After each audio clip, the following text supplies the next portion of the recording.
Hi dears, അങ്ങനെ ഞാൻ വീണ്ടും വന്നിരിക്കുകയാണ്. ഇന്ന് വന്നിട്ടുള്ളത് ഞാൻ പുറത്തു പോയപ്പോൾ എന്തൊക്കെയാണ് വാങ്ങിയിട്ടുള്ളതെന്ന് കാണിക്കാൻ വേണ്ടിയിട്ടാണ്. എല്ലാ യൂട്യൂബേഴ്സും ചെയ്യണതല്ലേ, അപ്പോൾ ഞാൻ ചെയ്യാമെന്ന് വിചാരിച്ചു. ആദ്യമായിട്ട് ഞാൻ വാങ്ങിയിട്ടുള്ളത് ഒരു പേപ്പർ കൊണ്ടുള്ള ജ്യൂട്ടാണ്. വെറും 15 രൂപയുള്ളൂ. അതുകൊണ്ട് ഒന്നും നോക്കിയില്ല, അങ്ങോട്ട് വാങ്ങി. പിന്നുള്ളത് കുറച്ച് സീക്വൻസും കുറച്ച് ബീഡ്സും ആണ് വാങ്ങിയിട്ടുള്ളത്. ഇത്രയും ചെറുതായിട്ടുള്ള ഈ 2 കളറിലുള്ള ബീഡ്സാണ് വാങ്ങിയിട്ടുള്ളത്. പിന്നെ നോക്കുമ്പോൾ ഇത് സീക്വൻസ് ആണ്. ആക്ച്വലി ഈ ബോക്സ് കണ്ടാണ് ഞാൻ വാങ്ങിയത്. നല്ല ഭംഗിയുള്ള ഒരു ക്യൂട്ടായിട്ടുള്ളൊരു പാക്കേജിങ്ങിലാണ് ഇത് വന്നിട്ടുള്ളത്. ഇതിന് ആക്ച്വലി ഒരു ബോട്ടിലിന് 40 രൂപ വെച്ചിട്ടുണ്ട്. എന്നാലും ഞാൻ ഇതിൻ്റെ ഭംഗി കണ്ടിട്ട് വാങ്ങിയതാണ് ഗൈസ്. പിന്നെ ഇതിൽ 2 ടൈപ്പാണ് വന്നിട്ടുള്ളത്. ഒന്ന് ഹാർട്ട് ഷേപ്പും ഒന്ന് സാധാ നോർമൽ കട്ടില്ലാത്ത ടൈപ്പിലുള്ള ടൈപ്പുമാണ്. നിങ്ങൾക്ക് കണ്ടാൽ മനസ്സിലാവുമെന്ന് വിചാരിക്കുന്നു.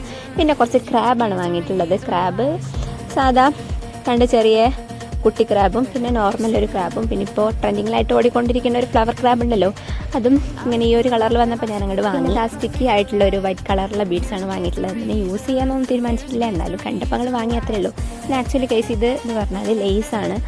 ഈ ഷോളിനും ഡ്രസ്സിനൊക്കെ വെക്കണേ. ആക്ച്വലി ഷോളിനും ഡ്രസ്സിനും വെക്കാൻ വേണ്ടിയിട്ടാണ് ഞാൻ വാങ്ങിയത്.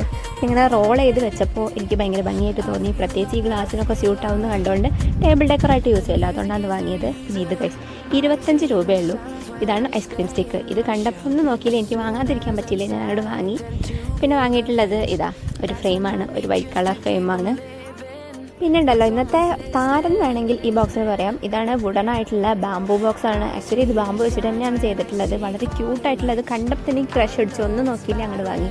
പിന്നെ ലാസ്റ്റ് ആയിട്ടുള്ള ഈ സാധനമാണ്. ഇത് നിങ്ങൾ എൻ്റെ ബാക്ക്ഗ്രൗണ്ടിലൊക്കെ കണ്ടിട്ടുണ്ടാവും. ഇതാണ് ബൊക്കെ ഷീറ്റ്. ഞാൻ എന്തെങ്കിലും ഉണ്ടാക്കാൻ വേണ്ടിയിട്ട് വാങ്ങിച്ചതാണ്. പക്ഷേ കഴിഞ്ഞ വീഡിയോയിൽ പൊടിയാവാതിരിക്കാൻ വേണ്ടിയിട്ട് ഞാൻ ടേബിളിൻ്റെ മുകളിൽ വിരിച്ചിട്ടുണ്ടായിരുന്നതാണ്. അപ്പോൾ അവിടെ കണ്ടപ്പോൾ ബാക്ക്ഗ്രൗണ്ടിലൊരു ഭംഗി തോന്നിയപ്പോൾ പിന്നെ ഞാൻ അവിടെ തന്നെ വെക്കാമെന്ന് വിചാരിച്ചു. അപ്പോൾ ഇത്രയേ ഉള്ളൂ ഗൈസ്. ലൈക്കും സബ്സ്ക്രൈബും ആരും മറക്കണ്ട കേട്ടോ.